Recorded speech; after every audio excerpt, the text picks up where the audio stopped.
Last time around, the Audi R8 was brutally quick and fun to drive, offering a choice of V8 or V10 engines, and ultimately tricked out by the factory to race-inspired specifications that put an even sharper edge on a very capable platform. But despite the first R8's abilities, there was something missing. If you weren't pushing too hard, you might not be able to tell you weren't driving an A4. That has changed, dramatically.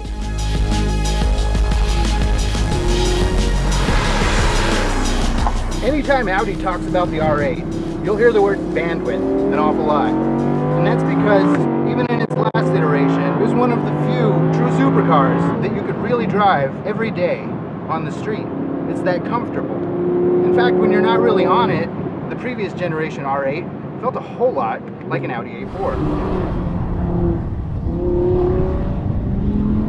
The new R8 V10 base car comes in above the old R8 V10 Plus.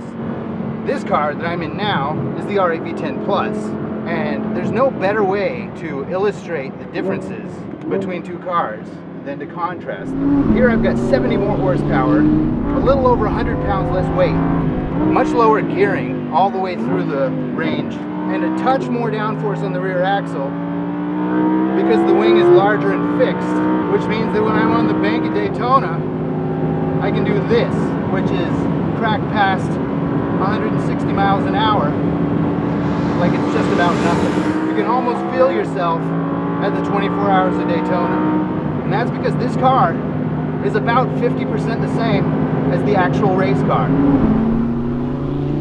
After having spent 2 days driving these two cars, the regular R8 and the V10 Plus, doing it on track and doing it on the open road, it's easy to say, oh, go for the Plus. It's faster, it's more powerful, it's quicker to 60, it looks a little bit cooler. But honestly, there's nothing wrong with the base car. And if you're actually going to drive it every day, the slightly taller gearing and the slightly tamer looks just might be your friend. The R8 V10 Plus is a supercar for the owner who wants to have the closest thing they can get to the Daytona winning race car. The standard R8 V10 is the supercar for the owner who plans to drive from LA to Daytona to watch the race.